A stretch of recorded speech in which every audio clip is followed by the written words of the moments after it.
Afana. Hello farmers. So this is why you should not joke with egusi farming in 2026.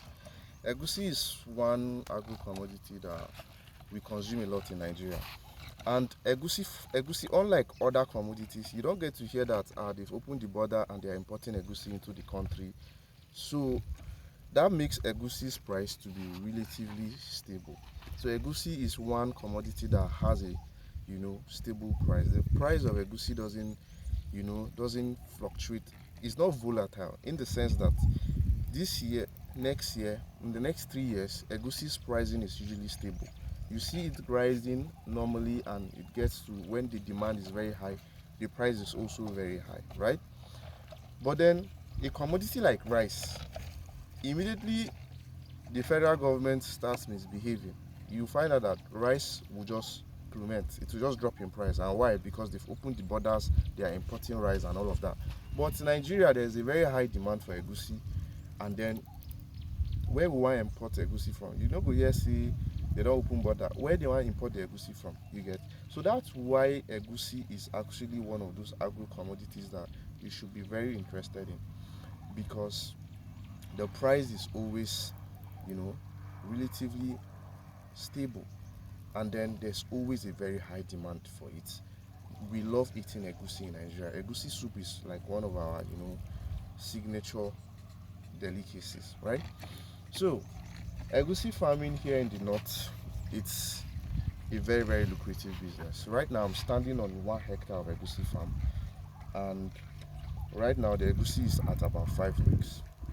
So, I'm going to walk you through some of the process to get to this point that we did to get to this point. First of all, we cleared the land, we leased the land, we cleared the land, and then we planted.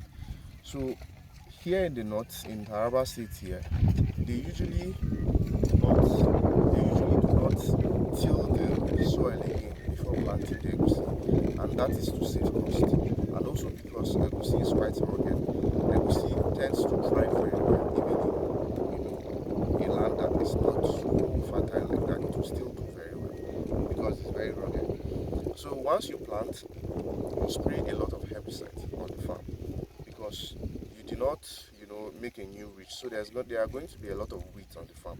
So once you plant, you spray a lot of herbicide on the farm, so that it will clear off all the weeds. So when it clears off all the weeds, you get to have a weed-free farm for about 2 to 3 weeks, or 4 weeks in fact. Then you do another weeding, manual weeding. So once you do that manual weeding after 3 to 4 weeks, you are good to go. The next thing is for you to manage for pests, and that's what we're doing right now. You can show them over there. I will turn the camera there. So that's what we're doing right now. We're trying to manage the pests on the farm. We're spraying pesticides. You can come back. We're spraying pesticides right now to manage pests. So once you finish the weeding, the next thing is to spray pesticides on a weekly basis. This is a very crucial, important step, because if you don't do that, all your effort is going to be ruined. Pests are going to eat up all of the egusi leaves and the fruit and the flowers. And once the flower is gone, you know that it's not going to fruit properly, and then that will reduce your yield. So once you're done with that, all you do is to wait for harvest. Egusi farming is actually very easy, especially from the time you plant to the time it's ready for harvest. The only tedious part of egusi farming is the harvest. That's where the work is. But then it takes about 3 to 4 months to get to the point where you harvest it. And within that 3 to 4 months, the work is usually easy. It's the harvest that the work lies. But then, I mean, you already have successfully planted and gotten to that stage. No matter how tedious the harvest is going to be, you're going to do it, because that's like the joyful part of the job, right?